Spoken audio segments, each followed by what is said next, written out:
to Cody Talks NFL, presented by Blitzalytics.com. And here's your host, Cody Manning. Welcome into the latest edition of Cody Talks NFL. Hope you guys enjoyed your past weekend. I'm here for another episode of my free agency primer for the upcoming class. Last week I talked about the AFC and the NFC South. If you missed that episode, please go back and tune into that one.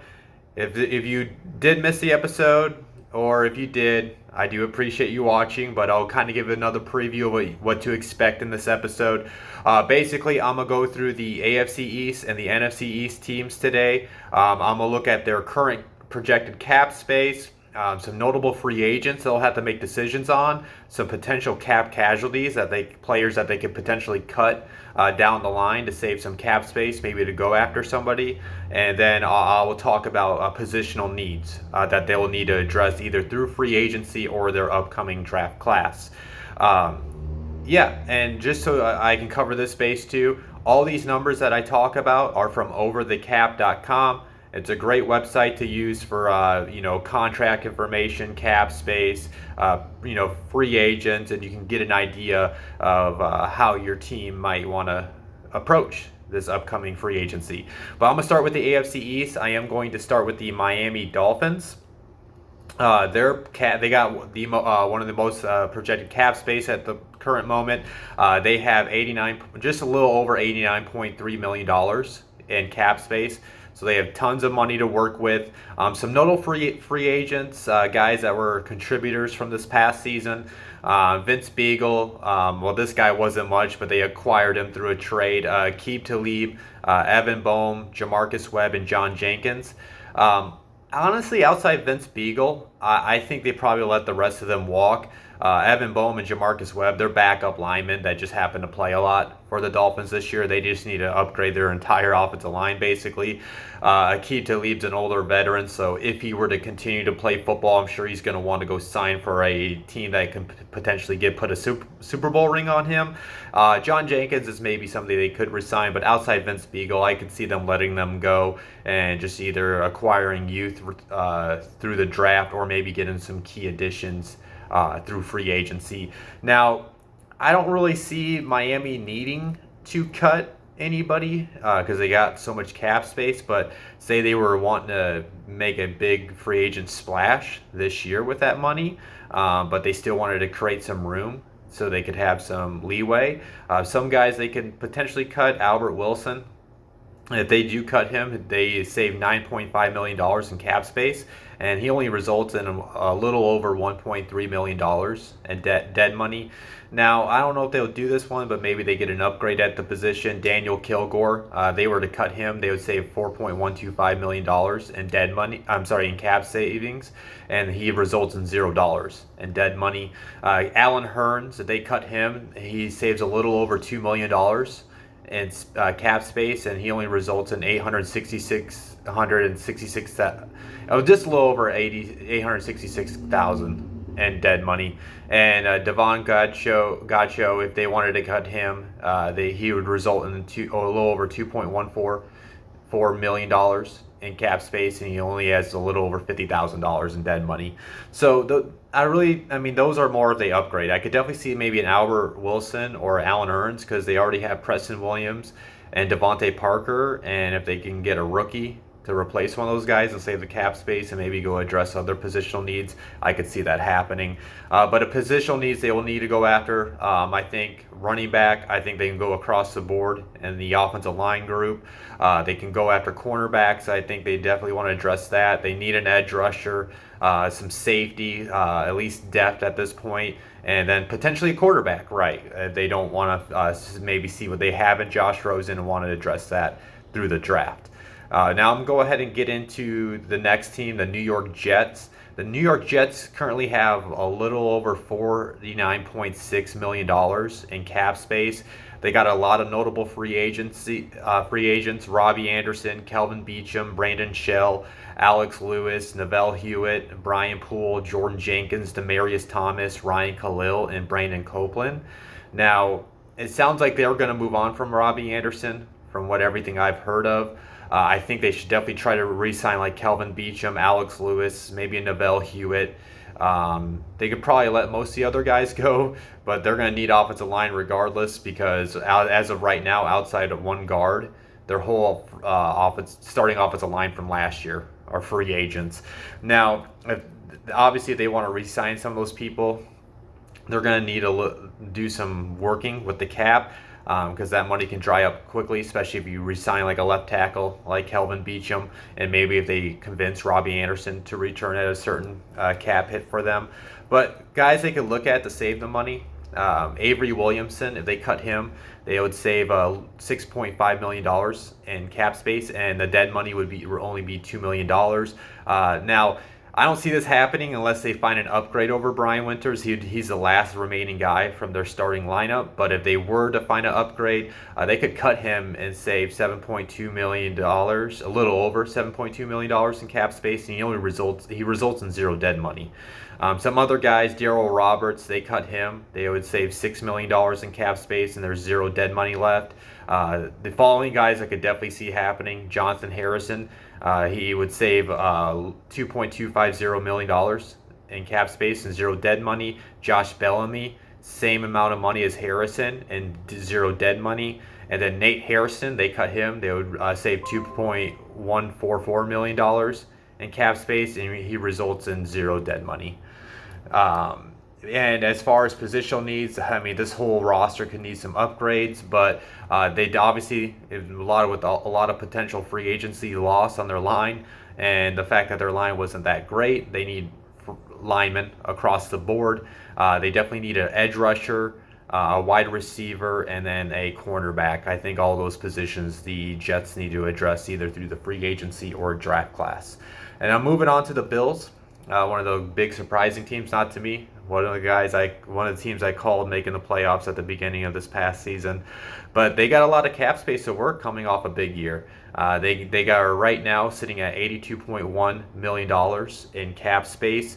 Some notable free agents they'll have to consider re-signing are Quentin Spain, Jordan Phillips, Shaq Lawson, Frank Gore, and Kevin Johnson. So they got some decisions on if they want to bring back some of those guys. I'm sure they're going to want to try to bring back maybe like a Jordan Phillips, Shaq Lawson, Quentin Spain. They could probably move on from Gore, but maybe he offers that veteran leadership. So who knows if they might want to bring him back on a cheap veteran deal. But if they wanted to create some cap space to save some of those guys and still have all that cap space to maybe go after positional needs, some guys they can move on from. Tyler Croft, he would save $5 million in cap space, only has $1.6 million in dead money. Ty Nsekhe, he would save $3.7 million in cap space, and he only results in $1.5 million in dead money. Spencer Long, he would save $2.550 million in cap space, and he's only got $700,000 in dead money. Andre Roberts, he would save $1.5 million in cap space, and only has $500,000 in dead money. And then TJ Yeldon, he would save him $1.650 million in cap space. He only has $250,000 in dead money. And then some positional needs I could see the Bills going after would be the wide receiver position.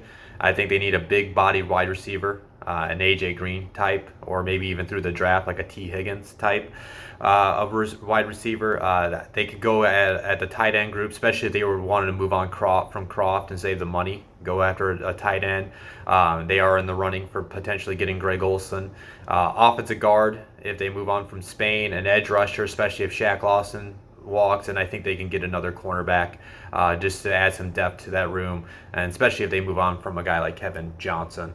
And I'm going to go ahead and wrap up the AFC East and look at the Patriots. Now, obviously, the Patriots are a big talk because of Tom Brady. Right now, they're sitting at $41.6 million in cap space. Some potential free agents. It's not some potential free agents, but some notable free agents. Obviously, I already mentioned him, Tom Brady. He's the big one. But they also got like Joe Thuney, Devin McCourty, Ted Karras, Jamie Collins, Kyle Van Noy, Marshall Newhouse, Danny Shelton, and Philip Dorsett. Obviously, they want to bring back Brady, but they bring back Brady, that's going to dry up a lot of that cap space they already have right now. Obviously, they're going to want to keep a guy like Joe Thuney if they can, Devin McCourty. As long as their starting center's back, I can see them letting Ted Karras go on the market. Jamie Collins probably go. I can see them wanting to keep Kyle Van Noy, but then like Marshall Newhouse, Danny Shelton, Philip Dorsett, I can see them just letting those guys walk in free agency and just trying to fill them with their rookie draft class. But if they want to, re-sign Brady, re-sign majority of their free agents, some guys they can look at cutting to save the money. They could cut Mohamed Sanu. He'd save them $6.5 million in cap space, and he's got zero dead money on the hit. Deron Hammond, $4.5 million in cap space they could save, and he only has $1.25 million in dead money. John Simon, he'd save him $2.3 million in cap space, and he only has $375,000 in dead money. Dietrich Wise would save him $2.144 million in cap space, and he only has a little over $145,000 in dead money. And then Justin Bethel, he would save him $2 million in cap space, and he has zero dead money. And then obviously the positional needs, it's pretty obvious. If Brady does walk, if that does happen, obviously they would need to address the quarterback position. And they could definitely go after wide receivers. They still need a tight end, an offensive guard. I could see them going after the position, and especially if Thuney walks. And then they could definitely address the linebacker room as well. And then that's the AFC East. I'll go ahead and move on over to the NFC East teams and do the exact same format that I've been doing this whole episode. As far as the NFC East, starting with the Washington Redskins, they have $52.9 million in cap space. Some notable free agents, Eric Flowers, Donald Penn, John Bostic, Brandon Scherf, Case Keenum, and Chris Thompson. Honestly, out of all of them, I think Brandon Scherf's the one obviously guy they should target. He's one of their best linemen. And then I could see all the rest of those guys and letting them walk and just address it either through free agency or their upcoming draft class. Now, some potential cap casualties that actually came out this week. They've already cut Josh Norman and Paul Richardson to start creating some cap space. Other guys I could see them moving on. Jordan Reed. If they were to cut him, they would save $8.5 million in cap space. He's only got $1.8 million in dead money. Jeremy Sprinkle, they would save him $2.144 million in cap space. He only has a little over $69,000 in dead money. This is one I could see them returning. It would be kind of weird because he's actually, he had over 1,000 yards this year. But if they wanted to create some cap space, move on from the veteran. Adrian Peterson, they cut him. He would save $2.25 million in cap space. And he's only got $750,000 in dead money. And some other guys, both these guys, Cody Sensabaugh and Kayvon Webster, both of them, it'll only save them $945,000 in cap space, but they have zero dead money. So that they wanted to create a little bit of room if needed to either sign somebody or give an extension or something like that. Some positional needs, though, I think Washington should address this offseason. The cornerback, they need to look at offensive guards, especially they let Brandon Scherf walk. The tight end position, now that Vernon Davis is retired, like I said, they could cut Jordan Reed, but we already know his injury history. He's still in concussion protocol, which is not a great sign for the future of his career. They need to look at the tight end room. And Washington is one of the spots Greg Olsen could eventually sign with. Linebacker, I think they need to address that, and then they need to get a wide receiver one. I mean, Terry McLaurin's great. I think he's going to be a perfect wide receiver two in this league. But I think they need a true wide receiver one type of guy to pair up with Dwayne Haskins if he's the future quarterback of their future. And then I'm going to go ahead and move on to the New York Giants. The Giants are currently sitting at $61.8 million in cap space.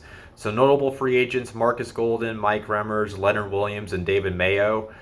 Probably move on from most of them outside maybe Leonard Williams. Obviously, they traded for him, so I'm sure they're going to want to get a deal done since they gave up some draft capital to acquire him.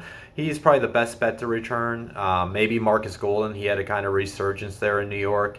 But definitely could see them moving on from a guy like Mike Remmers and look for an upgrade in that at his position, and then David Mayo as well.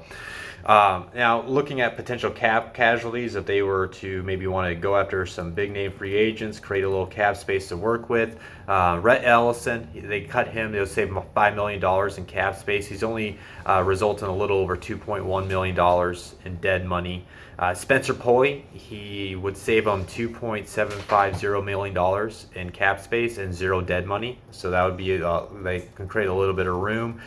Some other guys they could consider, Kareem Martin. They cut him. They save $4.8 million in cap space. Creates a little over $1.1 million in dead money. And then Antoine Bethea, even though I love him, he's one of my all-time favorite Colts.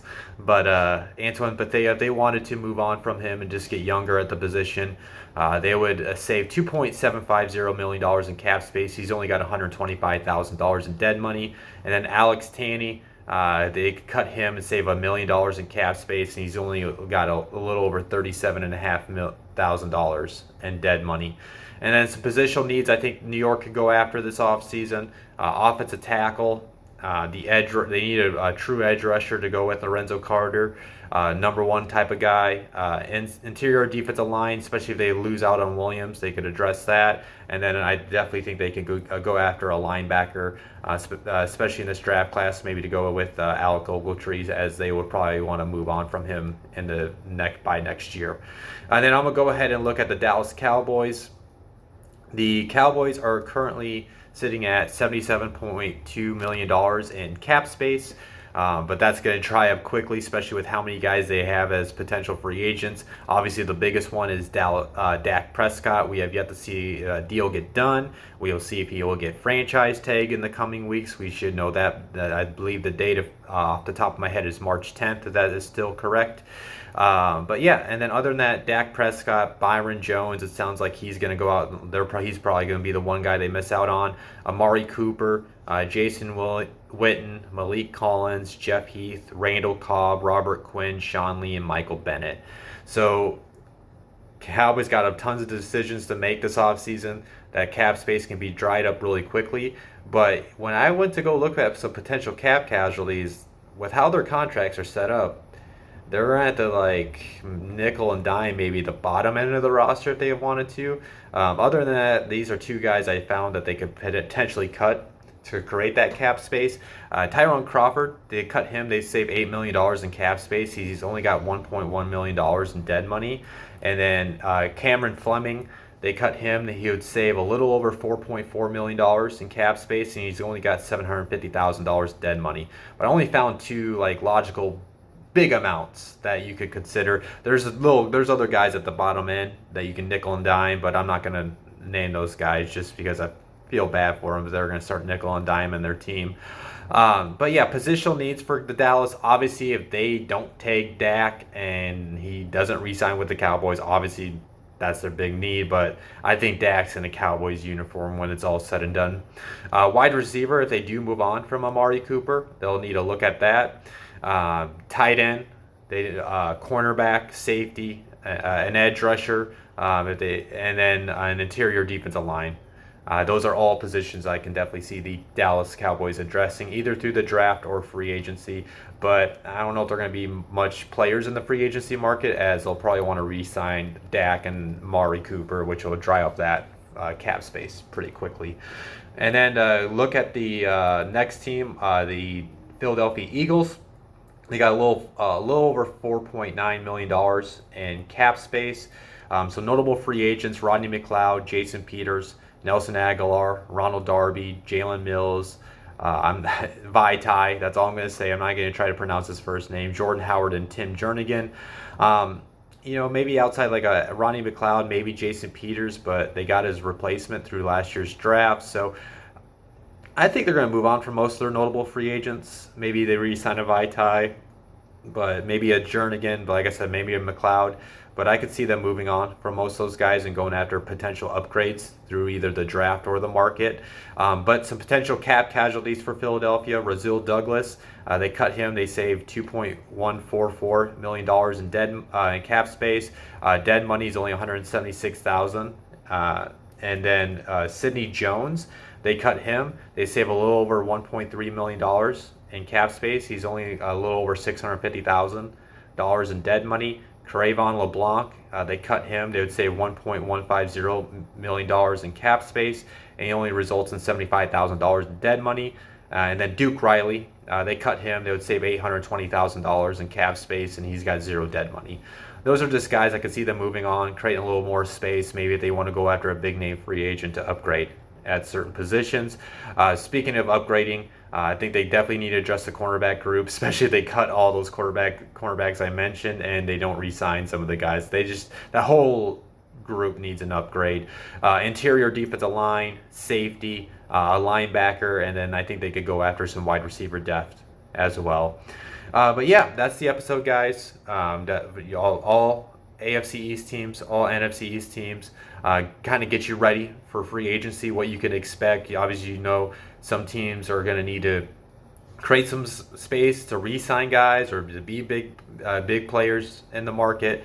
We'll see. Beginning of the league year is March 18th, so we still have some time. We'll still see if anybody gets tagged in the coming weeks. We'll see if anybody gets re-signed, maybe even a surprise trade comes up. And then next week's episode, I will be doing the AFC and the NFC North teams. Same style, same format. If you like what you heard today, please hit the like button. Please hit subscribe. Again, if you're watching this and you want to keep up every week, but you don't have time to watch the YouTube version, my audio version of this show is always on the Blitzalytics podcast network. Just search that. We're on Spotify, iTunes, Soundcloud, Stitcher, iHeartRadio, Google Play. Just search Blitzalytics Podcast Network, and we have other shows on there like the Blitz Breakdown, Pick 6, XFL Files, and more to come. Other than that, guys, thank you for tuning in this week's episode. Hope you have a great week. Hope you have a great weekend. Blitz out. Thank you for watching Cody Talks NFL, presented by Blitzalytics.com. As always, hit that like and subscribe button, and then hit that bell notification icon to stay up to date on all things football.